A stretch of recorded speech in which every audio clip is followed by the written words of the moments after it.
Jadi setiap jurnal, setiap penelitian pasti akan ditanya. Kalian ini nanti apakah mau cross-seksional? Kalau ada yang sempat baca dari PPT saya, kamu akan menemukan ini cross-seksional, gitu kan ya. Nah, ini adalah hanya di abstrak. Kemudian kita lihat ke di sini. Nah, ini untuk jurnal aja yang harusnya ringkas. Lihat, ini sangat detail sekali. Ya, saya kecilkan biar terlihat. Nah, ya. Nah, ini dari metode ya sampai akhirnya di sini dia itu beres di sampai ini kan riset. Nih lihat ya. Nah, ini banyak sekali ya. Ini baru jurnal yang notabene adalah ringkasan. Nah, ini kamu juga sama. Nanti pada saat bab 3, kamu harus menentukan metode penelitian kamu seperti apa, sampel kamu seperti apa, definisi operasional gitu kan ya, dan sebagainya. Analisis saya seperti apa. Kita lihat, Pak. Mungkin kalian berpikir, ah ini cuma hanya jurnal ini saja. Nih, lihat di sini juga sama. Nah, ini metode ya. Ini adalah metode. Nah, ini lihat di sini case control. Gitu kan? Itu ada di slide ya. Kemudian ini adalah cohort.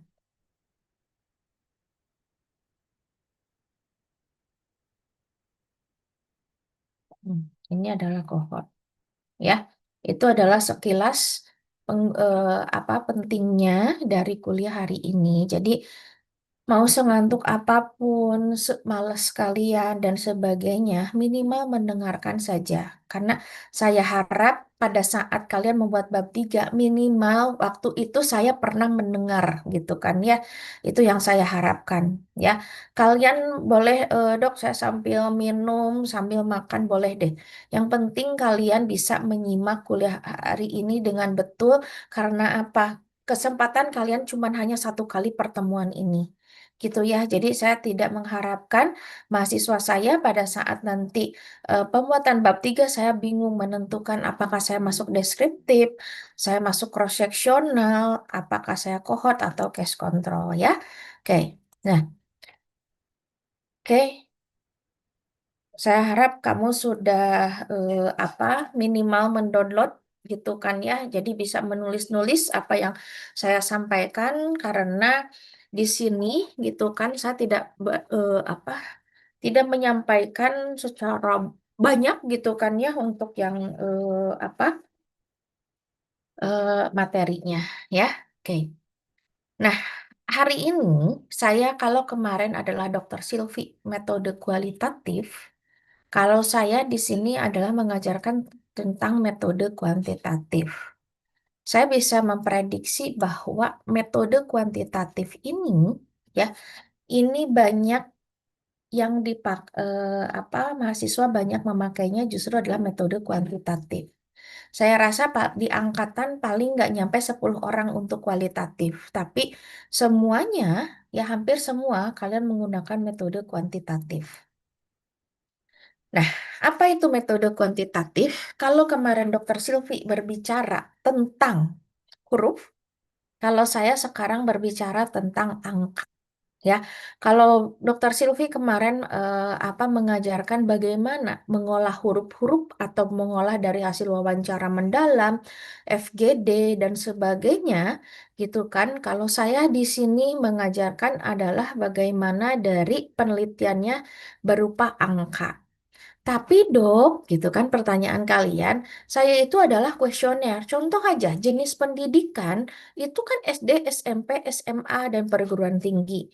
Itu kan huruf, gitu kan. Ya, kalian PBK-nya kalau nggak salah tahun kemarin ya mengalami bagaimana memasukkan data ke SPSS, bagaimana transformasi dari huruf ke angka. Nah, ini adalah hari ini adalah dasarnya gitu kan ya. Itu adalah masuk metode kuantitatif. Oke. Jadi di sini datanya adalah berupa angka dan analisisnya ini akan menggunakan dari statistiknya.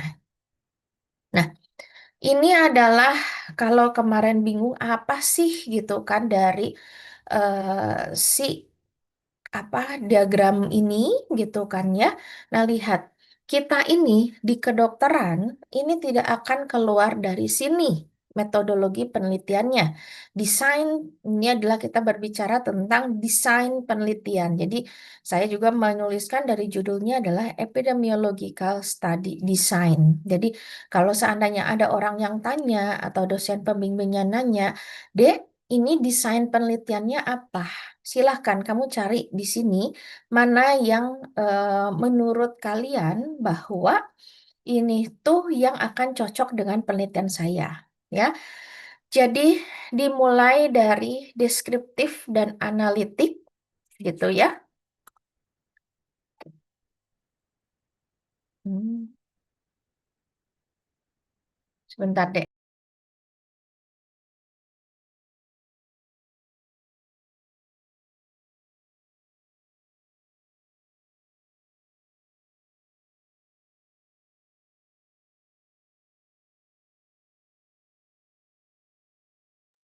Nah, ya.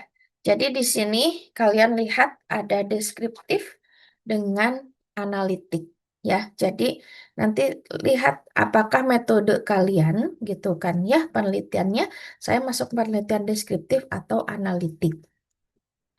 Ya. Nah, kemudian ini juga banyak mungkin di di mahasiswa ini sekitar 10-20% kalian menggunakan metodenya adalah deskriptif, ya. Nah, ini paling banyak yang digunakan oleh mahasiswa adalah analitik, ya. Analitik ini akan masuk ada observasional dan intervensional. Nah, intervensional nanti akan diberikan oleh dosen yang lain. Kalau saya di sini akan menjelaskannya metode kualitatif hanya segini saja, gitu kan ya. Nah, mulai kalian yang harus kalian pahami sekarang adalah deskriptif, kemudian di sini cross sectional, kemudian di sini case control ataupun cohort. Ya, jadi silahkan kalian untuk yang nanti skripsinya adalah kuantitatif, lihat nanti desain penelitian kalian apakah cocoknya adalah deskriptif, cocoknya cross sectional, case control atau cohort. Jadi barusan sudah saya memberikan contoh mana gitu kan ya yang seperti apa penggunaannya karena setiap penelitian itu adalah berbeda-beda. Jadi nggak bisa penelitian ini harusnya adalah cross sectional. Kemudian kamu tulis aja lah saya deskriptif nggak bisa. Itu akan menjadi pertanyaan. Kemudian oh ini adalah harusnya case control tapi saya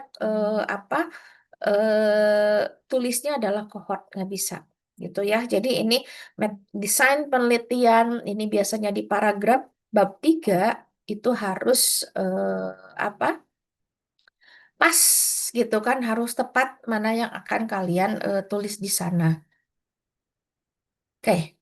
Nah, kemudian ini adalah tingkatannya ya, mulai dari in vitro ya ditabung-tabung, kemudian ini adalah penelitian di hewan, kemudian penelitian tentang ide-ide, kemudian penelitian case report ya.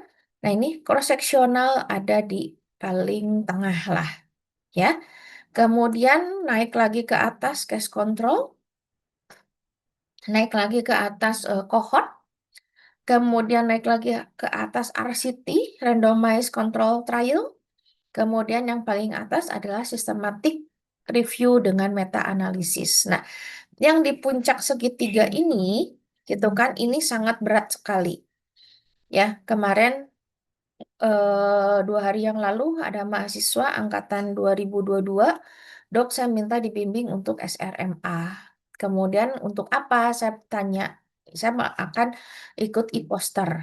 Kata saya, berapa lama kamu punya waktunya? Ini harus upload 15 Desember. Saya langsung tolak untuk meta analisisnya. Tapi kalau kamu mau belajar systematic review, ayo kita sekarang targetnya adalah bikin systematic review untuk upload tanggal 15 Desember. Yang insya Allah nanti bimbingan siang, gitu kan ya. Nah, kenapa meta-analisis berat? Karena meta-analisis berat, kamu pertama kali itu adalah yang dilakukan harus daftar online secara internasional. Ini meta-analisis sudah pernah digunakan atau belum sama orang. Karena apa? Meta-analisis ini, ya kalau seandainya kamu memeta-analisis suatu prosedur atau guidance dan sebagainya, ini bisa menggeser guidance WHO. Jadi waktu waktu mahasiswa minta meta-analisis, saya nggak berani, takut simpulan saya salah gitu kan, dan ini akhirnya menggeser opini gitu kan, ini bukan menjadi pahala buat saya tapi menjadi apa, dosa gitu kan ya, karena meta analisis ini pekerjaannya minimal 6 bulan, nggak bisa secara instan gitu ya. Jadi ranah kalian biasanya nih dari mulai merah, ini adalah deskriptif, orange, biru, dan kohort gitu kan ya. Nah, ini adalah ranah-ranah yang bagaimana tingkatan setiap desain penelitian ini adalah dari kekuatannya gitu kan ya.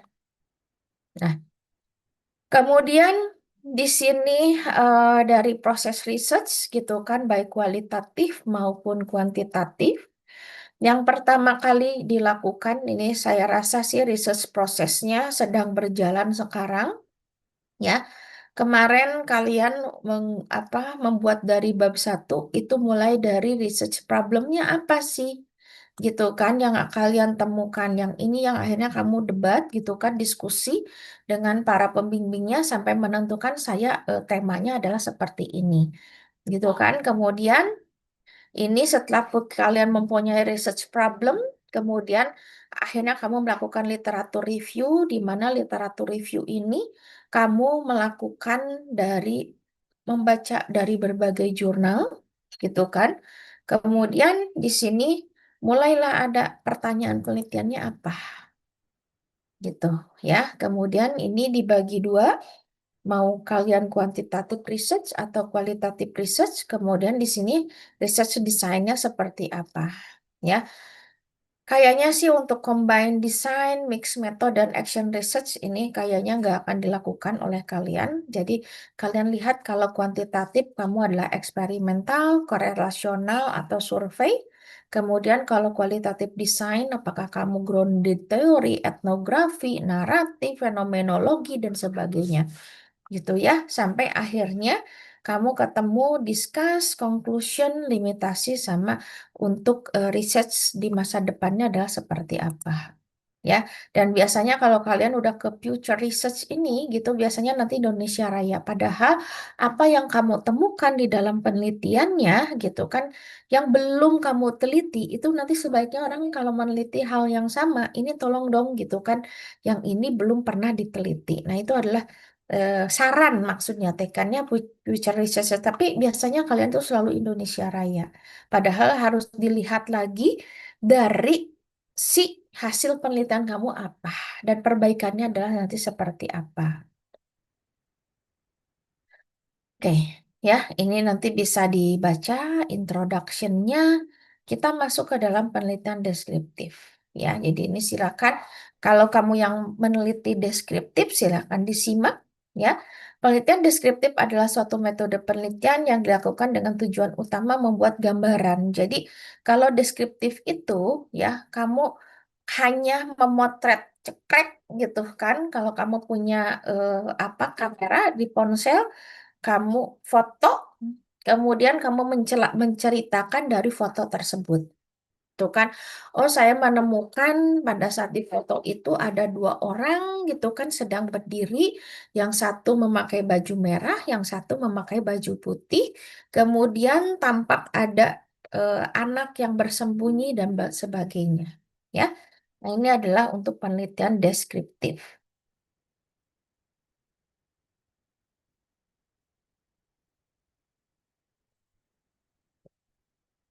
Nah, yang harus diketahui adalah rancangan penelitian deskriptif tidak membutuhkan kelompok kontrol, ya.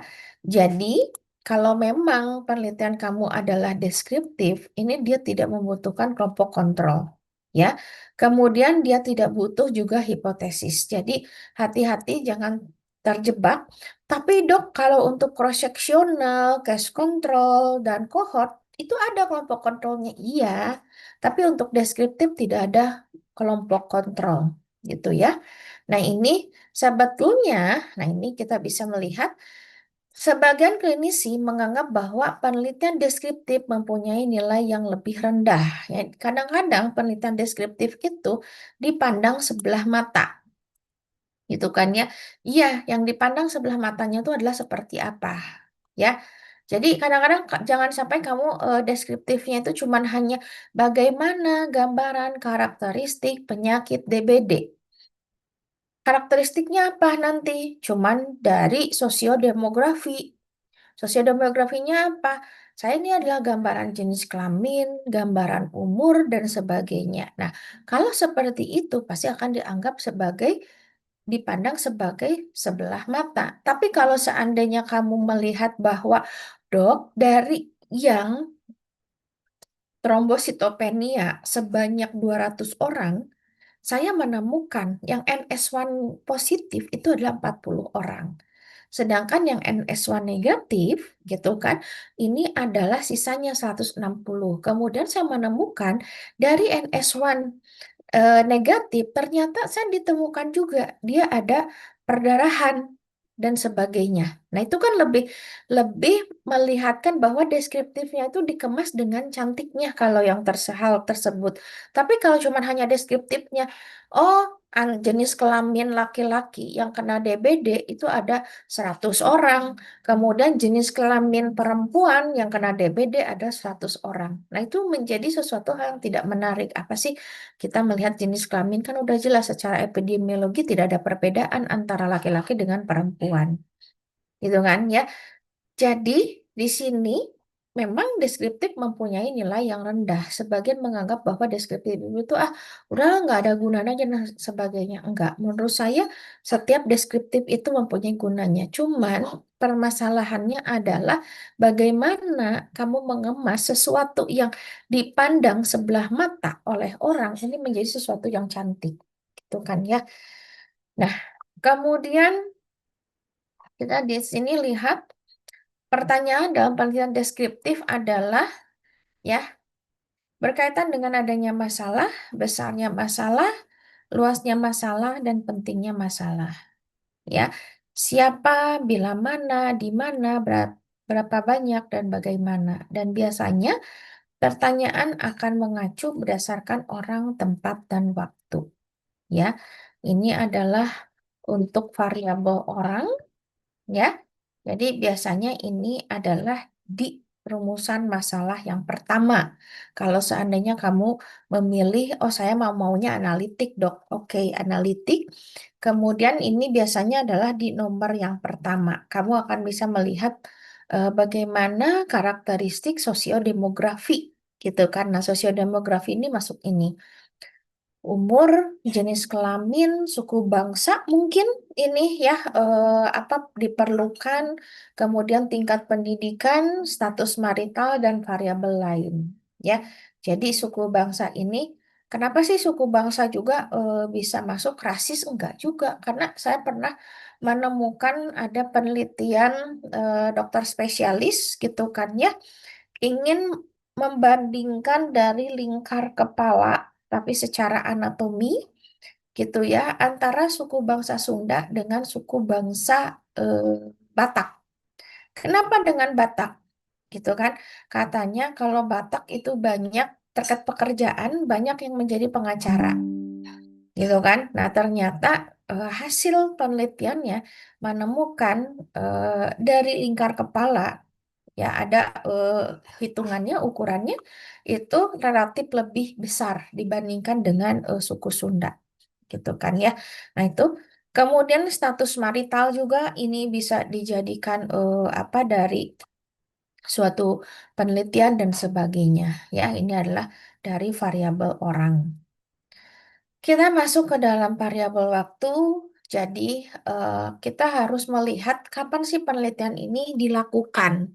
gitu kan ya. Jadi kalian harus mencantumkan gitu kan. Jadi kalau sarannya saya mau penelitiannya itu terkait pasien DBD, ya pasien DBD-nya itu tahun berapa, bulan berapa, gitu kan ya dan sebagainya ini harus apa ditulis. Oke, kemudian adalah tempat. Ini udah jelas tempatnya di mana ya. Ini biasanya kan ditanya. Kan yang tentunya kalian sudah mempunyai judul saat ini gitu kan ya. Untuk variabel tempatnya bagaimana gitu kan ya. Saya apakah mau di SD, saya mau di puskesmas, saya mau di pabrik gitu kan, saya mau di pom bensin dan sebagainya ya. Jadi faktor tempat ini sangat memegang peranan penting untuk melakukan penelitian. Ya, keuntungannya, nah ini yang menjadi daya tarik kenapa banyak banget tentang variabel deskriptif gitu kan ya karena dia relatif mudah dilaksanakan. Ya, dia tidak membutuhkan kelompok kontrol sebagai pembanding. Nah, ini jadi ini yang membuat orang-orang masih tertarik dengan penelitian deskriptif termasuk saya gitu kan. Saya juga ada beberapa jurnal yang saya publish dalam berupa deskriptif gitu kan. Ya, karena apa? Mudah dilaksanakannya, tidak mudah tidak membutuhkan kelompok kontrol tapi, nah ini bagaimana kita mengemas bahwa informasi-informasi penting ini dapat digunakan sebagai perencanaan dari program pelayanan kesehatan.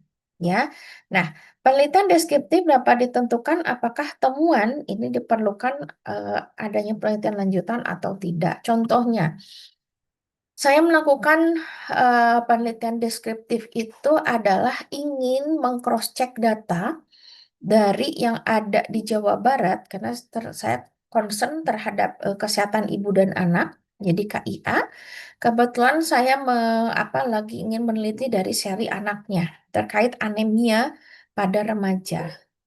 Saya ingin mengkonfirm bahwa di Jawa Barat anemia itu adalah sekitar 30%. Kemudian saya lakukan penelitian deskriptif, hanya survei aja, gitu kan, semua saya saya periksakan HB-nya rapid, ternyata oke sesuai. Saya menemukan di SMP tersebut adalah 30%. Nah, seperti itu adalah penelitian deskriptif, gitu kan.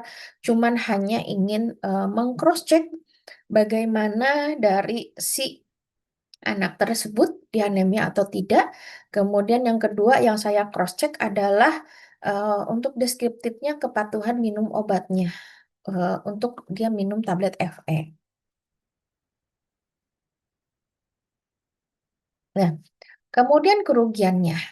Kerugiannya hanya dilakukan satu kali yang dapat diibaratkan sebagai potret. Nah, ini kan kita cuman hanya melihat dari kita mempunyai foto gitu kan ya. Kita hanya melihat potret tersebut, kita tidak mengetahui perubahan apa yang terjadi seiring dengan berjalannya waktu. Nah, ini adalah kerugian dari penelitian deskriptif. Kelemahan lainnya, apabila ditemukan kasus tidak bisa menentukan sebab akibatnya, ya. Jadi kita bisa menemukan apakah hubungan apakah A akan menyebabkan penyakit B atau yang B disebabkan oleh A. Ini tidak bisa kalau untuk yang deskriptif, ya. Oke, kita masuk ke dalam desain cross-seksional.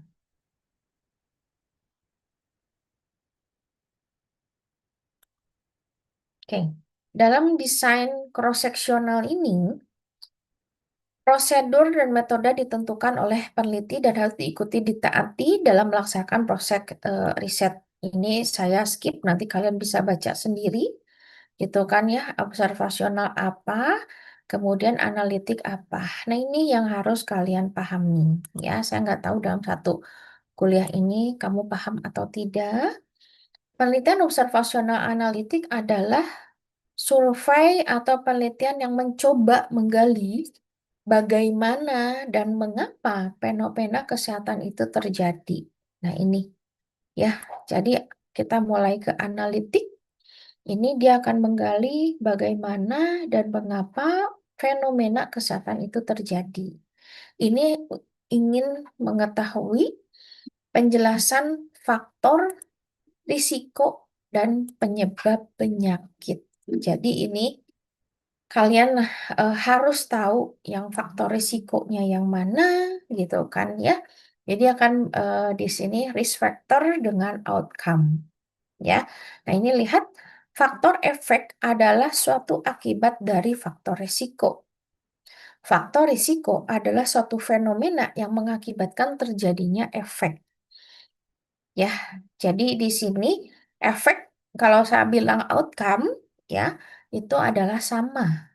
Kalau saya bilang risk factor atau paparan atau pajanan atau faktor risiko itu adalah sama. Kita lihat ke contoh yang tadi.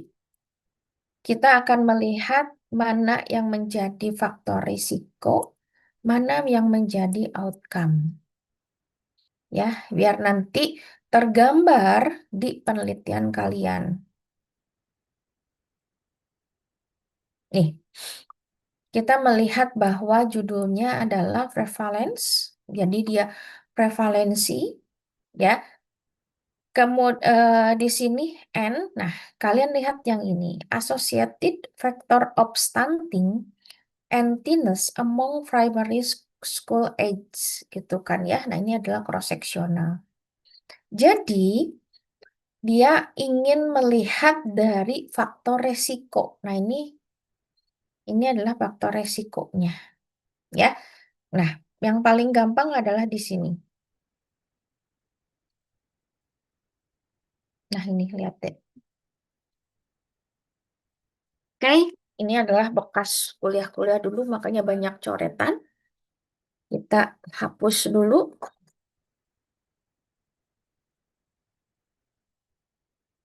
Oke, silakan sekarang ini disimak ya. Oke, contoh yang paling dasar adalah ya, saya memberikan contoh dulu yang paling gampang, yang familiar di sebab kita gitu kan, meskipun sekarang sebetulnya penelitian itu udah terlalu jadul kasarnya. Kalian sering mendengar adalah rokok ya. Rokok dia bisa menyebabkan CA paru. Ini kan yang paling dasar. Ini adalah penelitian yang paling dasar. Rokok dan CA paru. Rokok ini adalah faktor resiko. Ya enggak? Karena rokok akan menyebabkan kanker paru-paru. Oke? CA paru ini adalah outcome atau tadi bisa efek. Ini dulu yang kamu pegang. Ya. Kemudian setelah itu rokok ini adalah variabel independen apa dependen? Nur Eka Aprilia, saya mau nanya dulu. Rokok, Izin dokter, mm-mm, menurut saya rokok itu dia independen karena eh, sendiri gitu dok, berdiri sendiri.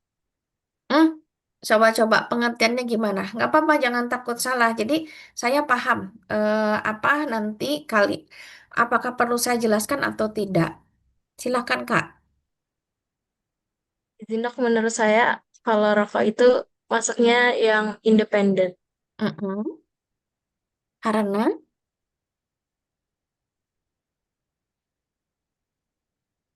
betul independen, setuju saya. Memang rokok independen, tapi alasannya apa? Nggak apa-apa, pemahaman kamu aja kan. Kata saya juga cuma ngecek Niko. Oke, boleh Niko, silakan. Baik, izin dokter, kalau dari sepemahaman saya, kalau yang faktor independen itu, dia itu nggak dirubah-rubah si apa namanya si variabelnya. Nggak, Sedangkan kalau yang kanker paru kata itu, dulu, nggak dirubah-rubah maksudnya? jadi kalau rokok tuh ya udah kita lihat pengaruh rokoknya, misalnya berapa batang per harinya. Tapi kalau kanker parunya itu yang dilihat seberapa parah kankernya gitu dok. Jadi yang faktor dependennya itu yang kanker parunya. Ada nggak kuliah yang menjelaskan ini? Independen dan dependen? Belum deh dok, belum ada. Belum ada. Belum ada Hmm. dokter. Belum ada. Oke. Tapi jawabannya benar independen. Baguslah sampai sampai kamu bisa menentukan bahwa ini adalah independen. Saya acungin jempol. Sampai sana juga udah oke karena ini belum belum ada kuliahnya. Oke. Rokok itu betul, saya setuju ini adalah variabel independen. Dan CA paru ini adalah variabel dependen. Ya. Nah, ini konsep ini yang tidak boleh terbalik. Pada saat pertama, kenapa tidak boleh terbalik? Pada saat pembuatan judul, nggak boleh dependen duluan. Gitu. Saya mau contohnya nanti hubungan CA paru dengan rokok. Gitu. Ya, nggak boleh. Tapi harus hubungan rokok dengan CA paru. Karena rokok adalah independen. Ya, pernah ada eh, tidak lulus sama etiknya dibolak-balik terus saja gitu kan ya, tidak di ACC ACC, tidak approve gitu. Ternyata setelah saya lihat antara independen dengan dependennya kebalik itu. Jadi jangan sampai independen dan dependen terbalik. Independen itu apa? Variabel yang mempengaruhi. Itu pengertiannya. Bukan independen day ya, yang berdiri sendiri, yang merdeka gitu loh. Ya, jadi independen adalah variabel yang mempengaruhi. Lihat, rokok mempengaruhi terjadinya CA paru. Ya enggak? CA paru dipengaruhi oleh rokok. Nah, itu adalah pengertian dependen.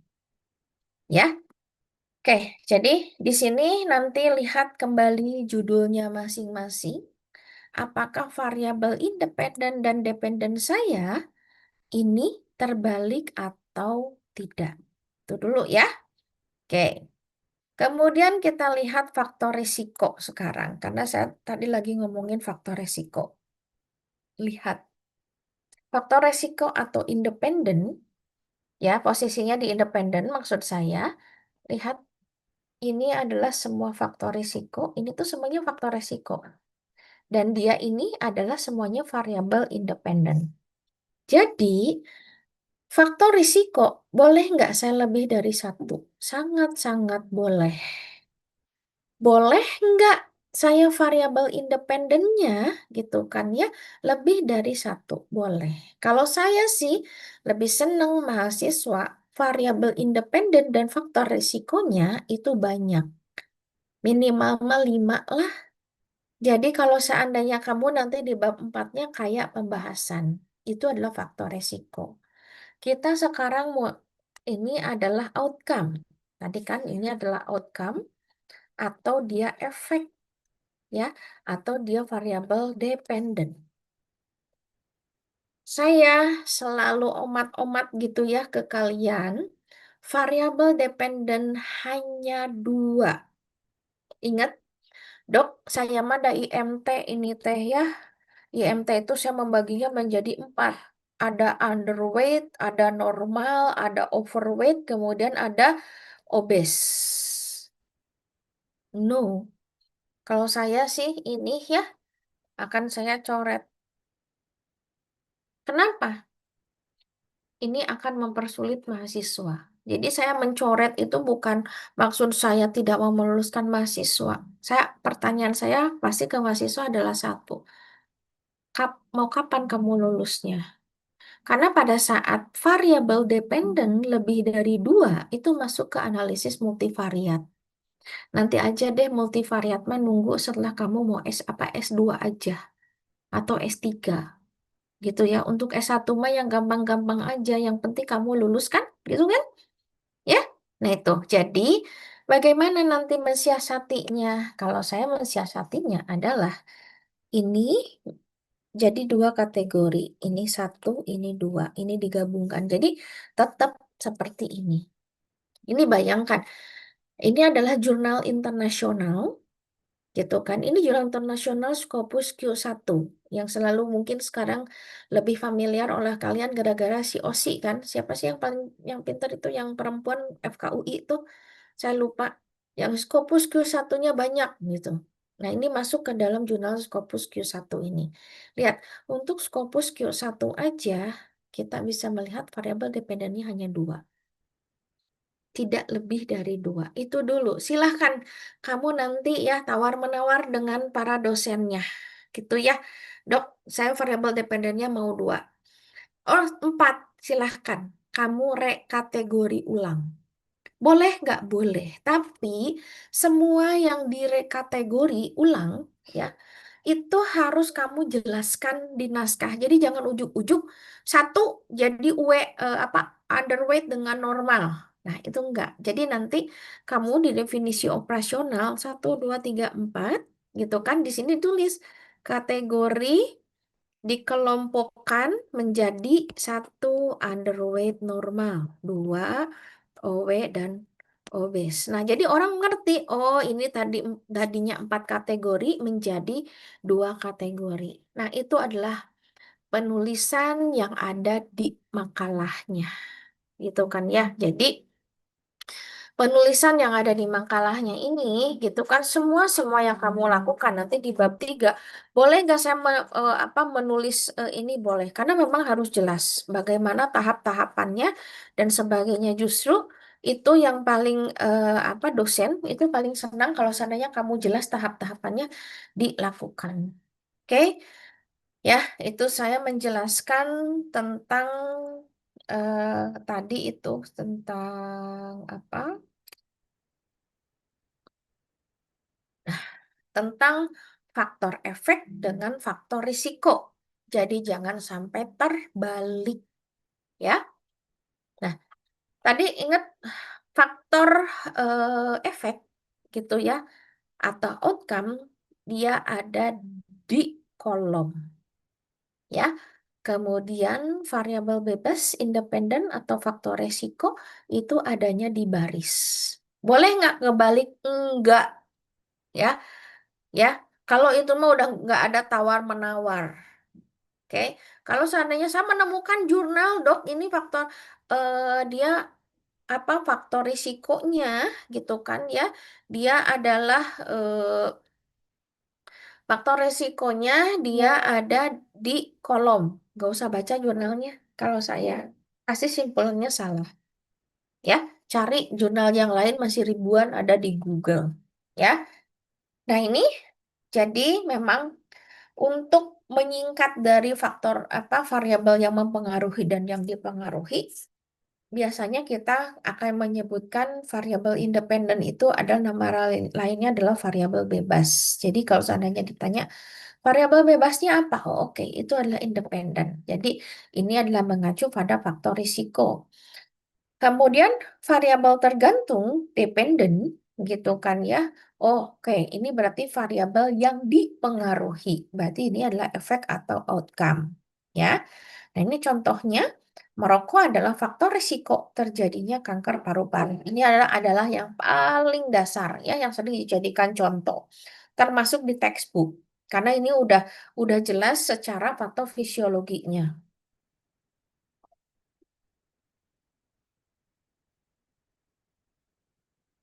Kemudian, anemia pada ibu hamil adalah faktor risiko terjadinya perdarahan saat persalinan. Iya banget ini ya. Ini juga sudah terbukti secara hipotesis, teori dan sebagainya. Oke. Nah, ini adalah perbedaan dari contoh judul analitik dengan deskriptif. Lihat di sini. Prevalensi anemi ini kan hanya kita melihat dari persentase. Kita lihat yang di bawah, yang di sebelah faktor-faktor yang berhubungan dengan anemi. Jadi kita ingin melihat risiko-risikonya. Kemudian ini lihat rata-rata kadar, ini kita melihat perbedaan kadar ibu hamil yang dia mendapatkan tablet FE atau dia yang tidak. Kemudian mortality rate pasien dengan kanker serviks, proporsi hipertensi pegawai pabrik setelah bekerja 1 tahun. Nah ini yang kayaknya masih saya tahun depan ya ingin meneliti sepertinya karena kemarin pada saat request saya mendapatkan banyak, lumayan sih nggak banyak ya. Tapi menurut saya lebih dari 10 orang udah banyak untuk usia kalian. Mungkin di bawah usia kalian ya untuk yang LDKK kemarin. Itu saya menemukan banyak yang bukan pre-hipertensi lagi, tapi banyak yang hipertensi grade 1 dan grade 2. gitu ya. Saya menemukan mahasiswa datang dengan 140/100. Wow banget kan? Nah, kemudian dia bilangnya, "Dok, saya habis begadang." Saya ya udahlah dengarkan aja, saya nggak bantah. Kasarnya ya, secara fisiologis, sebegadang-begadangnya kalian itu nggak akan nyampe diastolnya sampai 100, ya nggak? Kalaupun naik, taruh naik lah gitu ya, kamu paling 130/80, ya kan, sistolnya yang naik. Habis gitu dia bilang saya tuh minum kopi, kemudian saya begadang. Yes, emang tuh meningkatkan tekanan darah, tapi tidak sampai 140/100. Akhirnya saya berikan obat, amlodipin dulu 5 miligram. Besoknya suruh saya datang. Saya suruh datang dia. Apa yang terjadi? Nggak turun tuh dengan minum amlodipin. Ngeri nggak? Tapi dia ngotot mau LDKK. Akhirnya bikin surat inform consent. Jadi kalau ada apa-apa dengan dia, dia yang menanggung akibatnya sendiri. Karena saya tidak merekomendasikan. Gitu kan? Nah, akhirnya saya naikin dosisnya. Jadi amlodipinnya 10 miligram. Nah, itu ternyata saya mendapatkan fenomena seperti itu. Nah, kalau seperti itu, saya akan mulai dengan deskriptif. Saya nggak akan mulai dari analitik. Saya mau finding case-nya dulu. Saya akan menemukan si mahasiswanya ada sampai berapa persen sih hipertensi. Karena ini adalah temuan awal hipertensinya. Nah itu, hipertensi, deskriptif, itu di sana perannya. Jadi bukan dari penyakit yang biasa, DBD, kemudian kamu usia dan jenis kelamin, enggak. Gitu kan. Dan, dan kemudian saya menemukan, ya, ada juga mahasiswa yang itu beda kasus gitu yang sama dengan LDKK, ternyata dia sudah hipertensi dari kelas 1 SMP gitu. Kalau itu langsung saya nggak akan mau merekomendasikan apapun.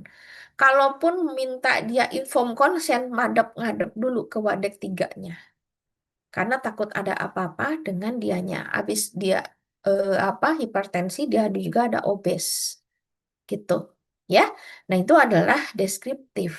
Nah, kemudian kita lihat analitik yang nomor 3, perbandingan ketahanan hidup pasien antara kanker serviks stadium awal dengan lanjut. Jadi, kalau seandainya kamu menemukan 5-year survival rate, nah ini adalah hasil dari penelitian ini. Biasanya kan gini, kamu bisa pernah nggak kalau lihat sinetron, "Dok, berapa lama lagi saya hidup?"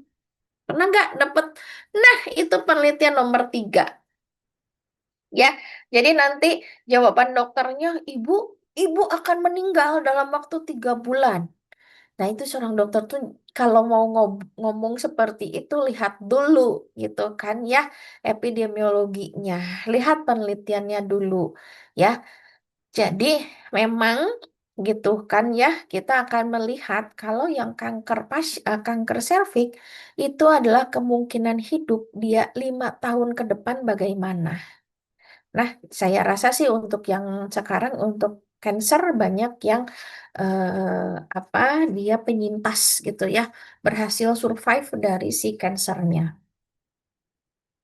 Oke, nah kemudian di sini kita eh, tentang cross seksional. Nah, ini adalah yang paling digemari oleh mahasiswa. Selain deskriptif, analitik yang paling digemari oleh mahasiswa adalah cross seksional, ya. Jadi di sini ya kita lihat hubungan antara variabel bebas dengan variabel tergantung. Makanya tadi saya jelaskan selalu variabel bebas, variabel independen sama dengan independen. Ya, pengukurannya hanya dilakukan 1 kali, tidak ada follow up. Jadi kamu hanya sekali datang ke lapangan, "Dok, tapi saya teh beberapa kali dah datang ke lapangannya," gitu. Nanti kita lihat perbedaannya dengan kohort dan kasus kontrol.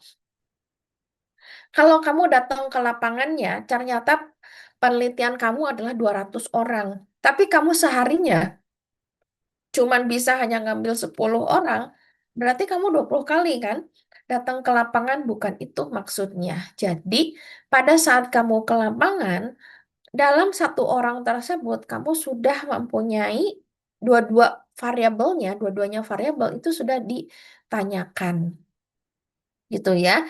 Jadi di sini memang namanya adalah point time approach. Jadi tidak diperlukan suatu pemeriksaan atau pengukuran ulang. Nah, kemudian alur penelitian cross-seksional ya, kamu akan mulai dari faktor risiko ya. Jadi pada saat cross-seksional nanti untuk sampel ya Dek ya, ini sekalian untuk sampel karena saya nggak ngajarin sampel untuk kalian. Nah ini, jadi nanti kan suka ditanya, dok besar sampel minimal saya adalah 40, tapi 40-nya saya mulai, contohnya kalau balik lagi ya rokok dengan CA paru. Kan kamu bingung kan karena ada dua variabel independen dengan dependen. Pada saat sampel, itu kan kamu dapat nanti dok perhitungan sampel saya 40. 40 ini adalah pertanyaan yang sering ditanyakan oleh mahasiswa. 40 ini saya masuk 40 yang merokok, 40 yang tidak merokok, atau 40 yang CA paru, atau 40 yang tidak CA paru. Kalau cross-seksional, kamu mulainya dari sini nanti. Mencarinya adalah 40 rokok dengan 40 non-rokok. Gitu ya. Tapi pengukuran variabelnya kamu sekaligus. Mana yang duluan, mana yang di akhir nggak ada langsung. Kamu ke lapangan langsung capture, dua-duanya dapat. Cuman ini mah adalah untuk si sampelnya, pembagian sampel kalau ini. Ya, bukan mulai starting point-nya bahwa saya mulai dari A atau B. Enggak, ini mah hanya untuk sampelnya. Ya, oke. Jadi di sini eh, apa faktor resiko dan efek. Kita lihat di sini, mudah-mudahan di jurnal tersebut ada dia perhitungan sampel. Jadi bisa sekaligus untuk kalian. Hmm. Nah, di sini ada. Jadi ini sampelnya jurnalnya bagus sekali. Kadang Q1. Ini lihat sample size determination dan sampling teknik. Nah, ini kamu juga nanti ada ya. Jadi di sini lihat dia using a single population proportion formula by taking. Nah, ini kan ada kan? Dia 21% prevalensi dari yang sebelumnya gitu kan dan sebagainya. Nah, ini eh ya was found to be 178. Nanti kamu ketemu 178 itu tuh saya mau sampelnya itu berapa? Apakah semuanya 178 ataukah dia 178 per kelompok? Gitu kan? Ya. Nah, since the sample size calculated for the first object, nah dia 561 first objektifnya, kemudian the second objektif adalah 178. Tadi Dokter Desi katanya bilangnya 40, 40. 40, 40 itu adalah minimal. Contoh, biar kalian paham, kamu ujian lulus 56. Boleh nggak nilai kamu 80? Boleh nggak? Nggak boleh. Atau kalau gitu saya balikin lagi nilainya 56 buat kalian. Nilai ujian kamu lulusnya 56. Saya kasih 80. Boleh nggak? Boleh lah. Kamu seneng yang tadinya C jadi A kan? Nah gitu. Begitupun sampel. Ya. Oke. Jadi di sini nanti ya. Jadi silahkan nanti kalian mencari jurnal. Lihat jurnal itu ada yang Scopus Q1 gitu kan ya. Seperti ini BMJ. BMJ ini pasti dia Scopus Q1 gitu kan. Ya. Nah, itu yang eh, apa yang ingin dijelaskan. Ini kan ya.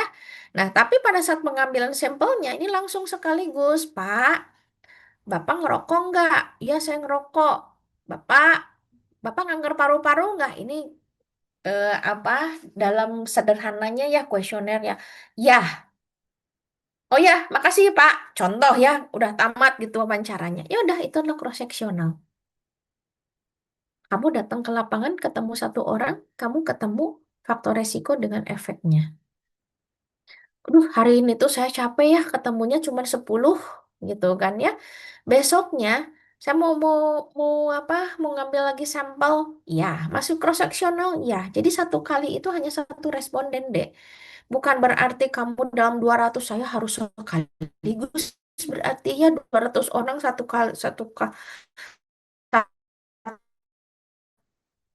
kali kemudian satu harian ya enggak gempor juga kamu. Nah, ini adalah untuk cross sectional. Nah, ini ya jadi saya apa eh, bikin dari eh, ininya konsepnya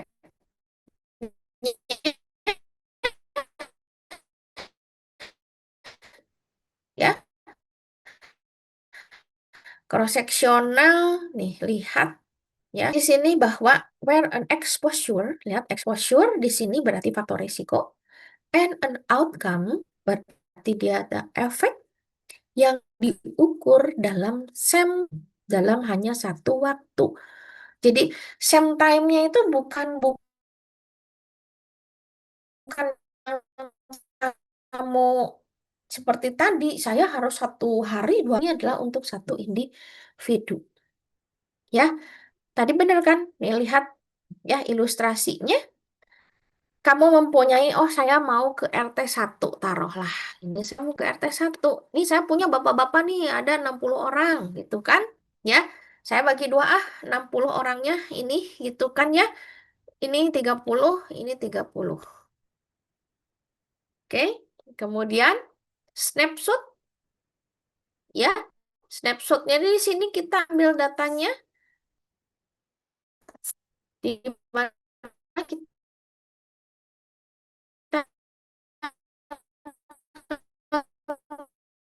tanya, Bapak ngerokok nggak?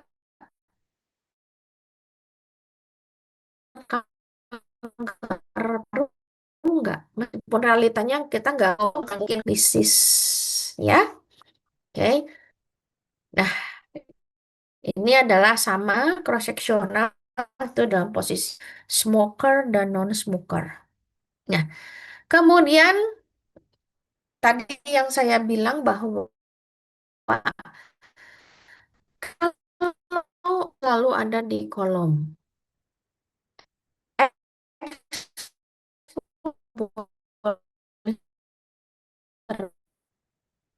nah ini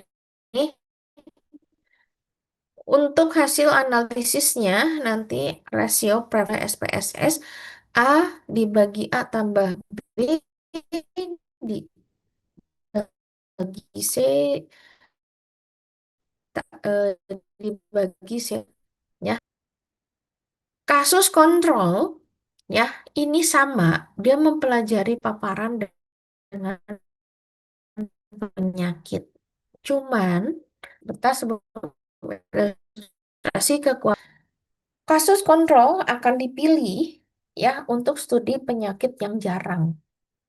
Jadi kalau kamu penyakitnya jarang nih, seperti contohnya saya mau meneliti tentang Hodgkin, limfoma Hodgkin. Itu kan jarang banget kan? Boleh pakai kasus kontrol. Saya mau meneliti tentang HIV AIDS. HIV AIDS jarang. Maksudnya teh jarang bukan bukan dalam arti yang kayak TB, DBD, tipoid. Itu kan penyakit epidemi yang sering gitu kan ya. Kemudian selain itu dia cocok untuk penyakit dengan periode laten yang panjang. Jadi saya mau ini dok tentang penyakit gagal ginjal. Silahkan boleh dengan kasus kontrol. Saya mau apa stroke gitu boleh. JK boleh ya. Nah ini dia dapat mempelajari faktor resiko, dia cepat dan murah dibandingkan kohort. Tapi ini dia tidak cocok untuk perjalanan yang jarang, tidak bisa mengukur insidensi langsung. Hubungan temporal sulit diketahui. Ini ada bias seleksi dan recall bias. Ya, kalau seleksi itu kalian itu biasanya kadang-kadang salah memasukkan mana kelompok kontrol, mana kelompok kasus. Jadi biasanya definisi operasionalnya harus jelas. Recall bias. Recall bias itu pada saat wawancara pasiennya lupa-lupa ingat.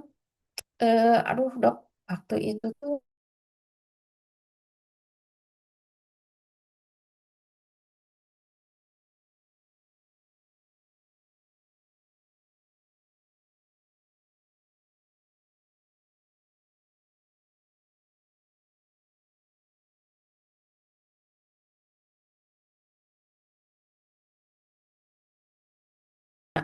kamu juga, aduh dok kayaknya banyak yang kelewat dan sebagainya. Nah itu ada recall bias. Ya.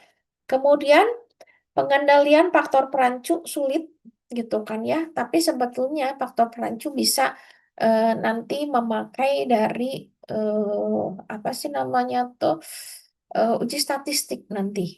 Ya ada dua untuk yang faktor perancu itu kita akan lewat uji statistik atau dengan proses matching. Nah, ini adalah penelitian kasus kontrol, ya. Ada kasus dan ada kontrol, ya. Jadi di sini, ini lihat saya flashbackin kondisi saat ini. Ini kan, kondisi saat ini itu ada akibatnya. Berarti ini di sini CA parunya. Jadi kamu di sini mengumpulkan CA parunya dulu, ya. Kemudian flashback ke belakang. Lihat, apakah dia hanya terpapar oleh rokok? Ya, atau dia terpaparnya dia hanya selain dia perokok aktif, mungkin dia menjadi perokok pasif, mungkin lifestyle-nya juga dia nggak bagus. Apa lifestyle yang nggak bagus? Ingat, makan sate itu termasuk meningkatkan kanker. Jadi kalau kamu makan ayam bakar, sate, itu jangan dimakan yang item-itemnya, ya. Apalagi kamu, aduh sayang ini teh kulitnya, kulitnya kesukaan saya gitu kan ya. Sayang untuk dibuang. Enggak. Karena itu salah satu penyebab kanker. Ya. Nah, kemudian jadi kalau kasarnya kasus kontrol ini masa lalunya yang akan diorek-orek. Gitu ya. Nah, ini lihat. Saya memberikan ilustrasi, kita punya case, kita punya kontrol, kemudian kita akan flashback ke belakang. Nih, lihat pas di sini. Makanya wajar dong kalau recall bias. Aduh, saya teh waktu itu ngerokoknya dari kapan ya dok ya? Kayaknya sih dari saya SD gitu. Kan gitu. SD-nya kelas berapa? Hmm, sepertinya saya nggak tahu nih. Kelas 4 apa kelas 5 ya dulu ngerokoknya. Coba Bapak inget-inget lagi. Gitu kan, ngerokoknya kelas 4 apa kelas 5? Akhirnya pasien memutuskan, ya udah deh kelas 5 dok. Nah itu recall bias. Ya kan? Jadi untuk mengingat-ingat dia apa lupa gitu kan ya. Oke. Nah, ini adalah case control. Ini ininya adalah odd ratio ya. Jadi untuk perhitungannya adalah odd ratio AD per BC. Nah, ini adalah variabel perancu ya. Kita tidak mengharapkan adanya variabel perancu di dalam penelitian kita. Nah, ini pengendaliannya ada desain, ya, ada analisis. Oke, kemudian di sini adalah penelitian kohort, ya. Jadi nanti untuk tugasnya kalian, ya, saya berikan tugas untuk kalian. Tugasnya menurut saya sih nggak berat, ya, nggak usah dilaporkan. Kalian sudah apa dalam kondisi orang dewasa. Ya, nanti untuk yang jurnal-jurnalnya saya kirimkan kepada kalian itu sebagai guidance aja. gitu kan, daripada kalian mencari jurnal-jurnal yang belum tentu jurnal tersebut betul gitu kan ya. Jadi kamu malah salah nanti pada saat apa penyusunan bab tiganya gitu kan. Karena kalau mendengarkan kuliah saya pasti bosan. Belum ngalamin juga bikin bab tiganya. Jadi yang ada di pikiran kalian antara ini tuh kuliahnya bermanfaat atau enggak sih? Ini tuh nanti buat apa sih? Saya nggak paham sih dokter Desi itu ngomong apa dan sebagainya gitu kan ya. Jadi nanti untuk jurnalnya eh, saya kirimkan nanti lewat PJ-nya. Silahkan dibaca-baca, kan itu ada implementasinya mah lebih gampang ya untuk mempelajarinya, tinggal baca dan sebagainya. Kenapa memakai jurnal bahasa Inggris? Karena jurnal bahasa Inggris itu lebih terinci kan dibandingkan dengan jurnal yang bahasa Indonesia. Bahasa Indonesia juga sebetulnya terinci gitu kan, tapi kan ada tingkatannya ya, ada Sinta 1 sampai Sinta 6 gitu. Jadi lebih baik ya saya ngambil yang Scopus aja yang Q1 yang udah jelas gitu kan ya, Dek ya. Nah, kita masuk yang terakhir penelitian kohort. Kalau tadi kasus kontrol kita mulainya adalah dari kasus dan kontrol, kalau kohort kita mulai dari yang kelompok terpapar dan kelompok yang tidak terpapar ya, berdasarkan dari status penyakitnya. Jadi kita melihat kesamaan dari si kelompoknya, dia itu harus mempunyai paparan yang sama. Contoh, saya sebetulnya eh, ini rumah saya dekat pabrik, Dok. Contohnya, di pabrik saya itu ternyata banyak bapak-bapak gitu atau sejumlah apa penduduknya dia itu terkena ISPA gitu kan. Sering banget terkena ISPA gitu. Nah, ini kamu kan dia mempunyai paparan yang sama, yaitu dari pabrik tersebut, gitu kan? Atau ini di sini banyak pekerja pabrik, gitu ya, kan yang terkena asbestosis contohnya, gitu kan ya, dan sebagainya. Nah, itu adalah kohort. Jadi dia itu berdasarkan dari status penyakitnya, ya. Nah, kalau pada dasarnya kohort ini adalah kita melihat apa yang terjadi. Ya, dia bisa dua, bisa prospektif ke depan atau bisa retrospektif ke belakang. Jadi jangan sekali-kali kamu ngomong cross-sectional prospektif, cross-sectional retrospektif. Enggak. Kohort itu prospektif dengan retrospektif itu murni mutlak punya kohort. Ya, tapi kalau seandainya, tapi dok saya melihat bahwa uji kasus apa kasus kontrol itu disebut juga retrospektif study design. Ya, betul. Tapi kalau kamu ingin jelas lagi, ya jangan ngomong retrospektif design kontrol. Kamu bilang aja kasus kontrol. Memang nama lainnya adalah retrospektif. Tapi untuk yang cohort prospektif dengan retrospektif itu ada di cohort. Ya, jadi pakailah istilah-istilah yang tidak membingungkan. Tapi untuk yang cross-sectional itu nggak punya prospektif ataupun retrospektif karena ingat one time, ya. Nah, kemudian di sini ya cohort deskriptif, analitik nanti silahkan dibaca, ya. Nah, ini adalah sifat cohort adalah follow up, ya. Dia akan mengikuti pasien. Nah, ini jadi ada prospektif dan retrospektif. Ini adalah pengertiannya, bisa dibaca ya. Kemudian retrospektif ya. Contoh ini retrospektif pengamatan terhadap sejumlah pegawai bagian produksi dari suatu pabrik semen yang sedang menderita sejenis penyakit gangguan pernapasan. Peneliti mencoba mengamati faktor resiko yang berhubungan dengan penyakit tersebut dengan menelusuri data kesehatan. Jadi kita melihat bahwa di sini ada pabrik semen, ya, ternyata banyak yang mengalami gangguan pernapasan. Contoh, mungkin kalian juga bisa melihat bahwa para pekerja di pom bensin itu kan ada paparan, ya. Kemudian kita akan melihat apa kesehatan pada petugas penyapu jalan. Itu juga ada paparan, ya. Itu adalah kohort. Nah, kalau kohort, kalau tadi kita mulainya di disease untuk kasus kontrol, kita di sini untuk kohort, kita ketemunya adalah exposure-nya. Exposure-nya itu apa? Contoh, kita mau menemukan pasien ini baru didiagnosis hipertensi, ya kan? Ini ada data rekam medisnya nih, gitu kan? Kalau seandainya untuk yang retrospektif. Nah, retrospektif kita punya, waktu itu tuh banyak nih yang saya diagnosis sebagai hipertensi awal, gitu kan?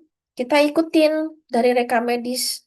Kita lihat 10 atau 15 tahun yang akan datang, kita lihat dia terjadi kardiomegali enggak, gitu. Atau gitu. Ya, pasiennya ini dia contohnya teh rokok elektrik, rokok elektrik, ya. Dia baru pertama kali rokok elektrik, kita ikutin aja kapan dia terjadi pneumonia. Kalau pengen cepat contohnya, kalau hipertensi dia menjadi jantungnya membesar, kardiomegali kan lama tuh. Ya udah kita ikutin aja yang apa? Yang rokok elektrik gitu kan, kapan dia terjadi pneumonia? Biasanya sih di atas 3 bulan, 6 bulan itu udah kelihatan hasilnya dia ada pneumonia. Nah, itu adalah prospektif, ya. Nah, ini adalah dari ilustrasinya. Jadi memang dia akan melihat dari expose-nya, kita follow up, kita lihat dari outcome-nya, ya. Nah, kalau yang ini gambar miring, dia terjadi kematian, ya. Nah, ini perbedaannya, ya. Kalau RCT, paparannya, intervensinya, dia dilakukan oleh peneliti. Tapi kalau kohort, dia natural. Jadi pajanannya alami, ya. Karena ada pernah penelitian, suatu ibu hamil diberikan mikronutrien, kemudian dia dilihat adalah dari bayinya. Waktu itu dibilangnya adalah kohort. Kalau saya bilang nggak kohort, karena ibunya diberikan mikronutrien. Itu pajanannya tidak alami, meskipun yang dilihat dampaknya kepada bayi, ya, itu tetap masuk ke dalam RCT. Nah, itu adalah perbedaan antara RCT dengan si kohort, ya. Jadi dia ketemu exposure-nya dulu, kemudian ketemu dari disease-nya, ya. Kekuatannya ini untuk pajanan yang jarang, dia adalah kebalikan dari si kohortnya, ya, dapat mengukur insidensi dan sebagainya. Nah, ini adalah risiko relatif dengan tadi rumus cross sectional ini sama, ya, tapi beda. Kalau kohort namanya risiko relatif, kalau untuk yang cross sectional risk prevalence, tapi rumusnya sama, ya. Nah, ini adalah sama. Oke, randomized control trial ini diberikan oleh dosen yang lain, ya. Tapi ini adalah simpulannya, lihat, ya, untuk desain. Jadi kalian deskripsikan secara jelas dan terinci, ya. Ini adalah pegangan langkah apa langkah demi langkah. Jadi harus sejak awal tuh ditetapkan, ya. Jadi jangan sampai apa ya, kalau menentukan judul itu harus lihat skupnya itu dari awal, gitu kan, ya. Tujuannya harus jelas, ini hubungan antara variabelnya, menguji teori yang mana, kemudian bisa digeneralisasi atau tidak. Nah, urusan generalisasi nanti silahkan kamu akan ketemu di sampel, ya. Kemudian teknik pengumpulan datanya, kuesionernya, apakah divalidasi, pemvalidasian, dan sebagainya. Nah, ini untuk kuesioner, ya. Saya membagikan pengalaman saya terlebih dahulu. Kita harus hati-hati dalam mengambil kuesioner yang ada di eh, apa di internet. Jangan sampai terkena shoe gitu kan ya. Kenapa saya membagikan? Jadi waktu itu tuh saya mengambil, jadi kalau di luar negeri itu dia sangat ketat sekali gitu kan ya. Kalau di kita kan sebetulnya etisnya pada saat kita kuesioner cukup dengan hanya mensitasi pemilik kuesioner, ya enggak? Ya, dengan mensitasi pemilik kuesioner gitu kan bahwa kita sebetulnya udah bebas dari tuntutan. Kita mengakui bahwa gitu kan si kuesioner ini contohnya punya Nur Eka gitu. Saya citasi nih bahwa saya udah menyatakan bahwa kuesioner ini punya Nur Eka gitu. Tapi di luar negeri enggak. Jadi hati-hati kamu pada saat kuesionernya itu yang punyanya orang luar negeri. Silahkan kamu email beliau ya bahwa jadi orang luar negeri itu paling seneng dihubunginnya lewat email ya.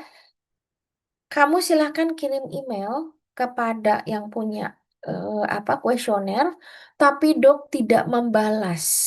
Kalau tidak membalas nggak usah dipakai kuesionernya. Ya, kalau dibalas diperbolehkan, gitu kan ya. Itu ya udah berarti dia memperbolehkan kita memakai. Kenapa terjadi seperti itu? Saya pernah kena shoe dari si luar negeri, jadi dari Universitas Liverpool. Ya, ini memang apa ya, kasarnya adab di Indonesia dengan adab di luar negeri itu beda. Saya pikir dengan mensitasi beliau gitu kan, saya pikir itu bebas masalah. Tiba-tiba saya mendapatkan email tuntutan bahwa saya akan dituntut gitu kan, ya, karena menggunakan dari apa kuesionernya dia gitu kan. Ya akhirnya saya juga memberikan sanggahan gitu kan ke beliau menjelaskan duduk permasalahan dan sebagainya, ya kan gitu. Nah, ternyata si profnya tersebut pada dasarnya orangnya baik gitu kan, cuman dia ingin bahwa menegur kasarnya bahwa kamu nggak bisa nih apa kuesioner menggunakan kuesioner saya dengan seenaknya seperti itu. Kemudian yang terjadi akhirnya dari prof tersebut, untungnya dia nggak menuntut berapa ribu dolar gitu kan ya. Akhirnya eh dari si prof tersebut dia apa ini kerjasama ya. Jadi dari yang tadinya dia apa mau menuntut gitu kan, akhirnya dia menawarkan kerjasama. Ayo kita kerjasama gitu kan. Jadi akhirnya saya sudah memberikan forward dan email dari beliau karena memang saya masih dikelanjut sekarang tidak bisa apa memprogres dari kuesionernya beliau gitu kan ya. Belum sih, belum belum saya apa jamah lagi gitu kan ya, tapi beliau itu sering memforward ke saya email kalau ada orang Indonesia yang menginginkan kuesioner tersebut gitu kan. Itu nanti di forward ke saya karena saya sudah menerjemahkan dan sudah memvalidasi dari kuesioner tersebut gitu, dan dia cukup puas dengan hasil jadi di satu sisi dia itu puas gitu dengan hasil validasi kuesioner saya karena ternyata kuesionernya beliau itu baik loh gitu kan, dengan apa saya tuh waktu itu menggunakan metode yang berbeda. Dia seneng sebetulnya dengan hasil apa penelitian saya, cuman dia nggak senengnya kenapa nggak kamu nggak minta izin gitu loh ya. Dan saya juga tanya-tanya nih gitu kan kalau di apa di Unjani gitu kan ya, saya tanya ke apa ke yang memang apa beliau-beliau ini yang lebih senior, sampai saya tanya ke Unpad gitu kan, semua menyatakan udah betul kok dengan mensitasi, tapi memang ada luar negeri akan berbeda. Nah itu ya. Jadi untuk kuesioner ya, tolong ini hati-hati banget gitu kan ya, hati-hati banget. Untuk Indonesia pun kalau bisa kamu email lah gitu kan ya, ada corresponding author ya, itu di email bahwa kamu meminta izin untuk kuesioner itu adalah untuk kuesioner yang dari punya orang lain. Jadi meskipun ya saya hikmahnya di sana sih sebetulnya akhirnya jadi bekerja sama gitu kan ya, tapi jadinya nggak enak juga membebani pikiran ya pada saat pertama kali tiba-tiba dapat surat dari Universitas Liverpool pula gitu kan ya, yang dibandingkan dengan Unjani, waduh gitu kan ya, gitu. Tapi akhirnya pada dasarnya itu baik. Nah, jangan sampai kejadian seperti itu, itu cukup menguras sebetulnya ya untuk si propnya baik. Nah, oke, kemudian ini observasi, kemudian apakah kamu perlu wawancara atau tidak. Instrumen penelitian ya ini harus yang terstandar. Terstandarnya itu harus melakukan uji validitas dan reliabilitas. Ya, datanya kuantitatif, sampelnya ya kalau bisa besar, representatif dan harus random. Ya, nah. Kemudian kamu lihat nanti dia deduktif atau induktif. Kalau induktif biasanya milik Dr. Silvi yaitu kualitatif, ya. Kalau kuantitatif ini adalah biasanya deduktif. Kemudian hubungan dengan responden ini berjarak karena kan kamu cuma say hi, wah udah yuk Bu beres. Tapi kalau kualitatif kan kamu harus penjajakan dulu untuk ke respondennya. Ya, kemudian usulan desain, waktu penelitiannya juga biasanya relatif lebih cepat dibandingkan dengan kualitatif, ya. Jadi ini lihat, makanya tadi saya bilang pentingnya dari uji instrumen kuesioner. Memang mudah kalau kita kuesionernya itu adalah punya orang lain. Kamu tidak menguji validitas dan reliabilitasnya, gitu kan ya. Contoh, kayak kemarin yang masalah saya tersebut, itu ada instrumen baru adalah depresi pada ibu hamil. Jadi si prop itu dia launching, gitu kan, kuesioner, gitu kan, eh depresi untuk ibu hamil. Nah itu kuesioner baru. Saya translatekanlah kepada bahasa Indonesia, gitu kan. Jadi sebetulnya jurnal saya kemarin yang di-issue oleh beliau adalah pengujian validitas dan reliabilitasnya, gitu. Ya, makanya setiap kali ada yang eh, nge-WA beliau, nge-WA, nge-email beliau untuk meminta izin, pasti emailnya di-forward. Karena saya yang memegang validitas dan reliabilitas instrumen beliau dalam bahasa Indonesia, gitu. Ya, itu. Nah, jadi nggak bisa kamu bikin, oh saya bikin kuesioner, apakah Bapak merokok gitu kan ya, itu juga harus divaliditas. Karena apa? Kita lihat jenjangnya, apakah semua orang persepsinya sama atau enggak. Kamu juga kan sering gini, ini tuh sama nggak sih persepsinya kalimat ini, bener nggak sih yang saya rangkum ini, kan gitu. Nah ini validitas dan reliabilitas itu adalah untuk persepsinya, ya. Oke, kita sekarang melihat dari si jurnalnya sekilas aja ya, karena kalian akan di scale PBHL ya, sama saya juga. Oke, lihat ini tadi untuk cross-sectional ya. Kalau saya yang paling pertama saya lakukan untuk screening jurnal adalah lihat abstraknya. Kamu lihat di sini, nah ya, objektif berarti dia melihat dari si tujuannya apa sih, gitu kan? Nah, ini dia community based cross sectional. Dok, boleh nggak saya nulisin community based? Boleh. Yang penting cross sectional. Ya, saya mau mau nulisnya a population based, boleh, boleh. Saya mau nulisnya a hospital based, boleh. Ya, oke. Nah, di sini kita melihat, oke, bahwa,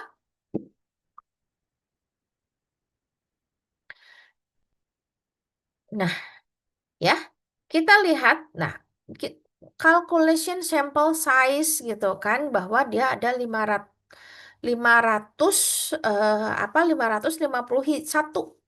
ya, yang ternyata dia sudah seleksi by systematic random sampling. Nah, ini perlu nanti kamu apakah kamu random sampling ataukah kamu non-random sampling. Jadi pada saat nanti kuliahnya silahkan disimak itu untuk bekal bab 3-nya. Ya. Oke, kemudian di sini Epidata kalau tahun kemarin saya ajarkan saat ini udah hapus semua tramkumnya ya. Kemudian nah ini jadi hasil resultnya. Kalau saya akan melihat resultnya seperti tadi ada odd ratio, ya. Nah ini odd ratio ada kan tadi ya di kasus kontrol. Nah ini berarti relate sebetulnya. Dok, kenapa dia cross sectional? Nah ini, tapi dia odd ratio. Karena di SPSS tidak keluar risk prevalence-nya. Jadi akhirnya digunakan odd ratio-nya. Boleh nggak? Boleh. Kita berdasarkan dari si variabelnya. Ya, jadi nggak ada pertanyaan, oh saya mau nyari prevalence. Ingat, SPSS tidak bisa menghitungkan risk prevalence-nya. Dia bisa odd ratio. Boleh nggak? Boleh. Wong ini Q1 aja dia memperbolehkan. Asal si variabel A dengan variabel B-nya emang dia benar bisa odd ratio. Ya, kamu itu belajar nanti numerik, numerik, kategorik, dan sebagainya. Ya. Oke, nah kemudian ini masuk ke dalam introduction. Ini sama bab satu kalian, ya. Bab 2 tidak dicantumkan di apa di eh, jurnal. Nah, ini lihat ya, bagaimana dari si studi areanya, bagaimana studi desainnya, ini eligible kriteria-kriteria inklusi, kriteria eksklusi, kemudian sampel size determination, dan sampel teknik, metode pengambilan sampel. Nanti tolong simak baik-baik ya kuliahnya kalian, itu kan, karena ini penting, karena ini akan menjadikan pertanyaan gitu kan dari para reviewer kalau seandainya nggak, jangan reviewer deh, kamu nggak jurnal, skripsi. Ya, akan ditanya, kenapa sampelnya begini, kenapa sampelnya begitu. Ya, kemudian sampling prosedurnya juga seperti apa, ini definisi operasional, dan sebagainya. Ya, sampai bahwa ketemu bahwa, oh oke, ini adalah cross-sectional. Oke, kemudian kita lihat di sini adalah kasus kontrol. Tentunya ini ada perbedaan. Cuman saya nggak tahu ini yang Hindawi ini Q3 atau Q2 gitu ya. Tapi menurut saya ini oke. Nah ini a case control. Kita lihat. Nah ini beda antara kasus dengan dia kontrol. Biasanya antara kasus dengan kontrol ini jumlah sampelnya adalah seimbang. Jadi silakan kamu mempelajari dari jurnal-jurnal ini gitu kan. Mudah-mudahan dengan kuliah satu kali ini bisa memberikan gambaran nanti pada saat kamu membuat dari bab 3. Nah ini juga a case control. Sama ini kalau nggak salah ini punya UI eh, Q4 ini. Q4 Stinta 1 apa Stinta 2 saya lupa ya. Tapi ini oke ya. Ini adalah hasilnya. Kemudian di sini adalah untuk cohort ya. Ini adalah untuk cohortnya. Ini juga sama ya untuk cohort, dan ini saya menemukan eh, artikel.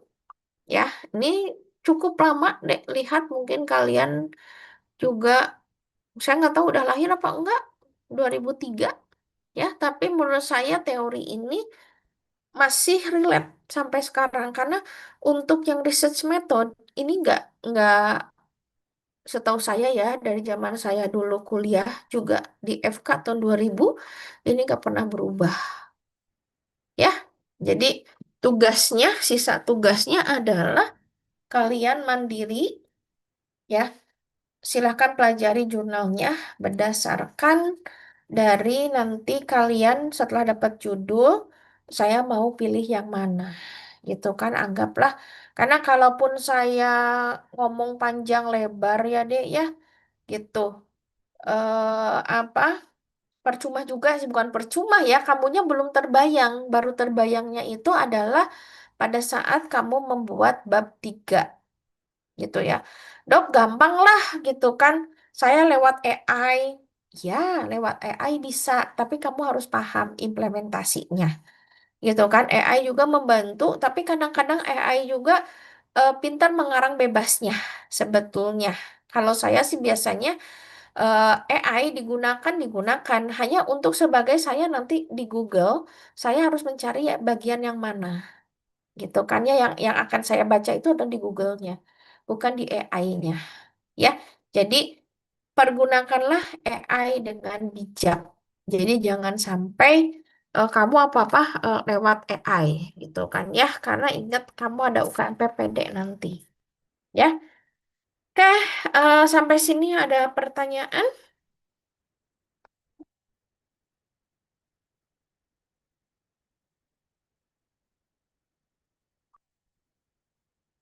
Tidak ada. Oke, baik. Kalau tidak ada, kita cukupkan sampai di sini kuliahnya. Terima kasih atas perhatian dan kehadirannya. Wassalamualaikum warahmatullahi wabarakatuh. Waalaikumsalam. Waalaikumsalam Oke, warahmatullahi terima kasih banyak, wabarakatuh. Dok. Terima kasih banyak, Dok. Terima kasih banyak.